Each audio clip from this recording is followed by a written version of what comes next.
అనుదిన పరిశుద్ధ గ్రంథ పఠనము. ఆదికాండము 40వ అధ్యాయం. అటుపిమ్మట ఐగుప్తు రాజు యొక్క పానదాయకుడును భక్ష్యకారుడును తన ప్రభువైన ఐగుప్తు రాజు ఎడల తప్పు చేసిరి. గనుక ఫరో పానదాయకుల అధిపతియు భక్ష్యకారుల అధిపతియునైన తన ఇద్దరు ఉద్యోగస్తుల మీద కోపపడి వారిని చెరసాలలో నుంచుటకై రాజసంరక్షక సేనాధిపతికి అప్పగించెను. అది యోసేపు బంధింపబడిన స్థలము. ఆ సేనాధిపతి వారిని యోసేపు వశము చేయగా అతడు వారికి ఉపచారము చేసెను.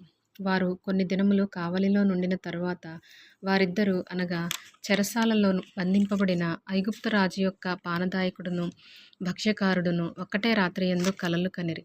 ఒక్కొక్కడు వేరువేరు భావముల కలకనెను. తెల్లవారినప్పుడు యోసేపు వారి యొద్దకు వచ్చి వారిని చూడగా వారు చింతాక్రాంతులయ్యుండిరి. అతడు, ఎందుచేత నేడు మీ ముఖములు చిన్నబోయియున్నవని తన యజమానుని ఇంట తనతో కావలియందున్న ఫరో ఉద్యోగస్తులను అడిగెను. అందుకు వారు, మేము కలలు కంటిమి, వాటి భావము చెప్పగలవారెవరునూ లేరని అతనితో ననగా, యోసేపు వారిని చూచి, భావములు చెప్పుట దేవుని ఆధీనమే గదా, మీరు దయచేసి ఆ కలలు నాకు వివరించి చెప్పుడనెను. అప్పుడు పానదాయకుల అధిపతి యోసేపును చూచి, నా కలలో ఒక ద్రాక్షావల్లి నా ఎదుట ఉండెను. ఆ ద్రాక్షావల్లికి 3 తీగలుండెను. అది చిగురించినట్టు ఉండెను. దాని పువ్వులు వికసించెను. దాని గెలలు పండి ద్రాక్ష ఫలములాయెను. మరియు ఫరో గిన్నె నా చేతిలో ఉండెను. ఆ ద్రాక్ష ఫలములు నేను పట్టుకొని ఫరో గిన్నెలో వాటిని పిండి ఆ గిన్నె ఫరో చేతికిచ్చితినని తన కలను అతనితో వివరించి చెప్పెను. అప్పుడు యోసేపు, దాని భావం ఇదే, ఆ 3 తీగలు 3 దినములు, ఇంకా 3 దినములలోగా ఫరో నీ తలను పైకెత్తి నీ ఉద్యోగము నీకు మరలా ఇప్పించును. నీవు అతనికి పానదాయకుడవై ఉన్న నాటి మర్యాద చొప్పున ఫరో గిన్నెను అతని చేతికి అప్పగించెదవు. కాబట్టి నీకు క్షేమం కలిగినప్పుడు నన్ను జ్ఞాపకము చేసుకొని నాయందు కరుణించి ఫరోతో నన్ను గూర్చి మాటలాడి ఈ ఇంటిలో నుండి నన్ను బయటికి రప్పించుము. ఎలయనగా నేను హెబ్రీయుల దేశంలో నుండి దొంగిలబడి తిని, అది నిశ్చయము. మరియు ఈ చెరసాలలో నన్ను వేయుటకు ఇక్కడ సహా నేనేమీ చేయలేదని అతనితో చెప్పెను. అతడు తెలిపిన భావము మంచిదని భక్ష్యకారుల అధిపతి చూచి అతనితో ఇట్లనెను, నేనును కలకంటిని. ఇదిగో తెల్లని పిండి వంటలు గల 3 గంపలు నా తల మీద ఉండెను. మీది గంపలో ఫరో నిమిత్తము సమస్త విధములైన పిండి వంటలు ఉండెను. పక్షులు నా తల మీదనున్న ఆ గంపలో నుండి వాటిని తీసుకొని తినుచుండెను. అందుకు యోసేపు, దాని భావం ఇదే, ఆ 3 గంపలు 3 దినములు, ఇంకా 3 దినములలోగా ఫరో నీ మీద నుండి నీ తలను పైకెత్తి మ్రాను మీద నిన్ను వ్రేలాడదీయించును. అప్పుడు పక్షులు నీ మీద నుండి నీ మాంసమును తినివేయునని ఉత్తరమిచ్చెను. 3వ దినమందు జరిగినదేమనగా, ఆ దినము ఫరో జన్మదినము గనుక అతడు తన సేవకులకందరికీ విందు చేయించి వారి నడుమ పానదాయకుల అధిపతి తలను భక్ష్యకారుల అధిపతి తలను పైకెత్తి పానదాయకుల అధిపతి ఉద్యోగము మరలా అతనికిచ్చెను. గనుక అతడు ఫరో చేతికి గిన్నెనిచ్చెను. మరియు యోసేపు వారికి తెలిపిన భావము చొప్పున భక్ష్యకారుల అధిపతిని వ్రేలాడదీయించెను. అయితే పానదాయకుల అధిపతి యోసేపును జ్ఞాపకము చేసుకొనక అతని మరచిపోయెను. ఆదికాండము 41వ అధ్యాయం. 2 ఏండ్లు గడిచిన తరువాత ఫరో ఒక కల కనెను. అందులో అతడు ఏటి దగ్గర నిలిచియుండగా చూపునకు అందమైనవియు బలిసినవియునైన 7 ఆవులు ఏటిలో నుండి పైకి వచ్చుచు జమ్ములో మేయుచుండెను. వాటి తరువాత చూపునకు వికారమై చిక్కిపోయిన మరి 7 ఆవులు ఏటిలో నుండి పైకి వచ్చుచు ఏటి ఒడ్డున ఆ ఆవుల యొద్ద నిల్చుండెను. అప్పుడు చూపునకు వికారమై చిక్కిపోయిన ఆ ఆవులు చూపునకు అందమై బలిసిన ఆవులను తినివేయుచుండెను. అంతలో ఫరో మేలుకొనెను. అతడు నిద్రించి రెండవసారి కలకనెను. అందులో మంచి పుష్టిగల 7 వెన్నులు ఒక్కదంటున పుట్టుచుండెను. మరియు తూర్పు గాలి చేత చెడిపోయిన 7 పీల వెన్నులు వాటి తరువాత మొలిచెను. అప్పుడు నిండైన పుష్టిగల ఆ 7 వెన్నులను ఆ పీల వెన్నులు మృంగివేసెను. అంతలో ఫరో మేలుకొని అది కల అని గ్రహించెను.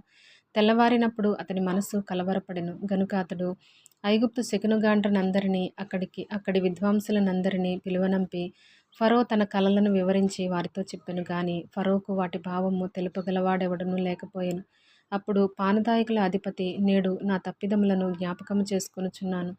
ఫరో తన దాసుల మీద కోపగించి నన్నును భక్ష్యకారుల అధిపతిని మా ఉభయులను రాజసంరక్షక సేనాధిపతి ఇంట కావలిలో ఉంచెను. ఒక రాత్రి నేను అతడు మేమిద్దరము కలలు కంటిమి. ఒక్కొక్కడు వేరువేరు భావములు గల కలలు చెరియొకటి కంటిమి. అక్కడ రాజసంరక్షక సేనాధిపతికి దాసుడయుండిన యొక్క హెబ్రీ పడుచువాడు మాతో కూడా ఉండెను. అతనితో మా కలలను మేము వివరించి చెప్పినప్పుడు అతడు వాటి భావమును మాకు తెలిపెను. ఒక్కొక్కని కల చొప్పున దాని భావమును తెలిపెను. అతడు మాకు ఏ భావము తెలిపినో ఆయా భావముల చొప్పున జరిగెను. నా ఉద్యోగము నాకు మరలా ఇప్పించి భక్ష్యకారుని వ్రేలాడదీయించెనని ఫరోతో చెప్పగా, ఫరో యోసేపును పిలువనంపెను. కాబట్టి చెరసాలలో నుండి అతనిని త్వరగా రప్పించి అతడు క్షౌరము చేయించుకొని మంచి బట్టలు కట్టుకొని ఫరో యొద్దకు వచ్చెను. ఫరో యోసేపుతో, నేనొక కల కంటిని, దాని భావమును తెలుపగలవారెవరునూ లేరు. నీవు కలను విన్న ఎడల దాని భావమును తెలుపగలవని నిన్ను గూర్చి వింటినని అతనితో చెప్పినందుకు యోసేపు, నా వలన కాదు, దేవుడే ఫరోకు క్షేమకరమైన ఉత్తరమిచ్చునని ఫరోతో చెప్పెను. అందుకు ఫరో, నా కలలో నేను ఏటియొడ్డున నిలిచుంటిని. బలిసినవియు చూపున కందమైనవియునైన 7 ఆవులు ఏటిలో నుండి పైకి వచ్చి జమ్ములో మేయుచుండెను. మరియు నీరసమై బహు వికార రూపము కలిగి చిక్కిపోయిన మరి 7 ఆవులు వాటి తరువాత పైకి వచ్చెను. వీటి అంత వికారమైనవి ఐగుప్తు దేశమందు ఎక్కడనూ నాకు కనబడలేదు. చిక్కిపోయి వికారముగానున్న ఆవులు బలిసిన మొదటి 7 ఆవులను తినివేశెను. అవి వాటి కడుపులో పడిను గాని అవి కడుపులో పడినట్టు కనబడలేదు. మొదట ఉండినట్లే అవి చూపునకు వికారముగా నుండెను. అంతలో నేను మేలుకొంటిని, మరియు నా కలలో నేను చూడగా పుష్టిగల 7 మంచి వెన్నులు ఒక్కదంటున పుట్టెను. మరియు తూర్పు గాలి చేత చెడిపోయి ఎండిన 7 పీల వెన్నులు వాటి తరువాత మొలిచెను. ఈ పీల వెన్నులు ఆ మంచి వెన్నులను మ్రింగివేసెను. ఈ కలను జ్ఞానులకు తెలియచెప్పితిని గాని దాని భావమును తెలుపగలవారెవరునూ లేరని అతనితో చెప్పెను. అందుకు యోసేపు, ఫరో కనిన కల ఒక్కటే, దేవుడు తాను చేయబోవునది ఫరోకు తెలియచేసెను. ఆ 7 మంచి ఆవులు 7 సంవత్సరములు, ఆ 7 మంచి వెన్నులను 7 సంవత్సరములు. కల ఒక్కటే, వాటి తరువాత చిక్కిపోయి వికారమై పైకి వచ్చిన 7 ఆవులను 7 సంవత్సరములు. తూర్పు గాలి చేత చెడిపోయిన 7 పీలవెన్నులు కరువుగల 7 సంవత్సరములు. నేను ఫరోతో చెప్పు మాట ఇదే, దేవుడు తాను చేయబోవుచున్నది ఫరోకు చూపించెను. ఇదిగో, ఐగుప్తు దేశమందంతటను బహు సమృద్ధిగా పంట పండు 7 సంవత్సరములు వచ్చుచున్నవి. మరి కరువు గల 7 సంవత్సరములు వాటి తరువాత వచ్చును. అప్పుడు ఐగుప్తు దేశమందు ఆ పంట సమృద్ధి యావత్తును మరువబడును. ఆ కరువు దేశమును పాడు చేయును. దాని తరువాత కలుగు కరువు చేత దేశమందు ఆ పంట సమృద్ధి తెలియబడకపోవును. ఆ కరువు మిక్కిలి భారముగా నుండును.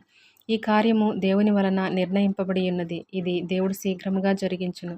అందుచేతనే ఆ కల ఫరోకు రెట్టింపబడెను. కాబట్టి ఫరో వివేక జ్ఞానములు గల ఒక మనిషిని చూచుకొని ఐగుప్తు దేశము మీద అతని నియమింపవలెను.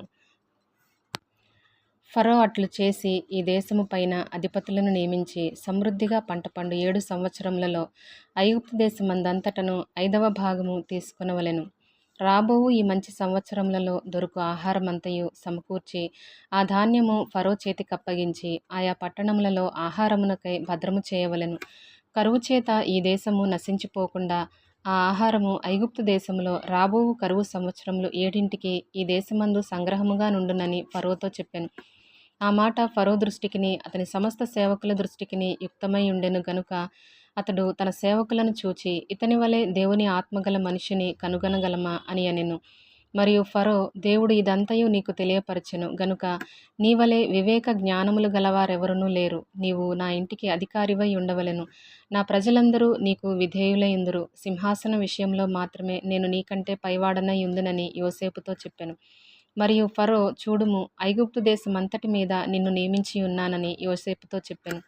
మరియు ఫరో తన చేతినున్న తన ఉంగరము తీసి యోసేపు చేతిని పెట్టి సన్నపు నారబట్టలు అతనికి తొడిగించి అతని మెడకు బంగారు గొలుసు వేసి తన 2వ రథము మీద అతని నెక్కించెను. అప్పుడు వందనము చేయుడని అతని ముందర జనులు కేకలు వేసిరి. అట్లు ఐగుప్తు దేశమంతటి మీద అతని నియమించెను.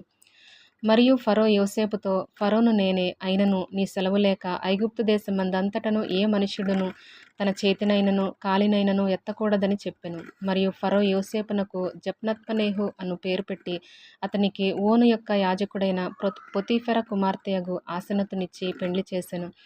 యోసేపు బయలుదేరి ఐగుప్తు దేశమందంతటా సంచరించెను. యోసేపు ఐగుప్తు రాజైన ఫరో ఎదుట నిలిచినప్పుడు 30 సంవత్సరముల వాడై ఉండెను. అప్పుడు యోసేపు ఫరో ఎదుట నుండి వెళ్ళి ఐగుప్తు దేశమందంతటా సంచారము చేసెను. సమృద్ధిగా పంట పండిన 7 సంవత్సరములలో భూమి బహు విరివిగా పండెను. ఐగుప్తు దేశమందున్న 7 సంవత్సరముల ఆహారమంతయు అతడు సమకూర్చి ఆయా పట్టణములలో దానిని నిలువ చేసెను. ఏ పట్టణము చుట్టూ నుండి పొలము యొక్క ధాన్యము ఆ పట్టణమందే నిలువ చేసెను. యోసేపు సముద్రపు ఇసుక వలె అతి విస్తారముగా ధాన్యము పోగు చేసెను. కొలుచుట అసాధ్యమాయెను గనుక కొలుచుట మానివేసెను. కరువు సంవత్సరములు రాకమునుపు యోసేపుకిద్దరు కుమారులు పుట్టిరి. ఓను యొక్క యాజకుడైన పొతీఫెర కుమార్తెయగు ఆసెనతు అతనికి వారిని కనెను. అప్పుడు యోసేపు, దేవుడు నా సమస్త బాధను నా తండ్రి ఇంటి వారినందరినీ నేను మరచిపోవునట్లు చేసెనని చెప్పి తన జ్యేష్ఠ కుమారునికి మనష్షే అను పేరు పెట్టెను. తరువాత అతడు, నాకు బాధ కలిగిన దేశమందు దేవుడు నన్ను అభివృద్ధి పొందించెనని చెప్పి రెండవ వానికి ఎఫ్రాయిము అను పేరు పెట్టెను. ఐగుప్తు దేశమందు సమృద్ధిగా పంట పండిన సంవత్సరములు గడిచిన తరువాత యోసేపు చెప్పిన ప్రకారము 7 కరువు సంవత్సరములు ఆరంభమాయెను గాని ఐగుప్తు దేశమందంతటను ఆహారముండెను. ఐగుప్తు దేశమందంతటను కరువు వచ్చినప్పుడు ఆ దేశస్థులు ఆహారము కోసము ఫరోతో మొరపెట్టుకొనిరి. అప్పుడు ఫరో, మీరు యోసేపు నద్దకు వెళ్ళి అతడు మీతో చెప్పునట్లు చేయుడని ఐగుప్తీయులందరితో చెప్పెను. కరువు ఆ దేశమందంతటను ఉండెను గనుక యోసేపు కొట్లన్నీ విప్పించి ఐగుప్తీయులకు ధాన్యం అమ్మకము చేసెను. ఐగుప్తు దేశమందు ఆ కరువు భారముగా ఉండెను. మరియు ఆ కరువు ప్రతి దేశమందు భారమైనందున సమస్త దేశస్థులు యోసేపు నొద్ద ధాన్యము కొనుటకు ఐగుప్తునకు వచ్చిరి.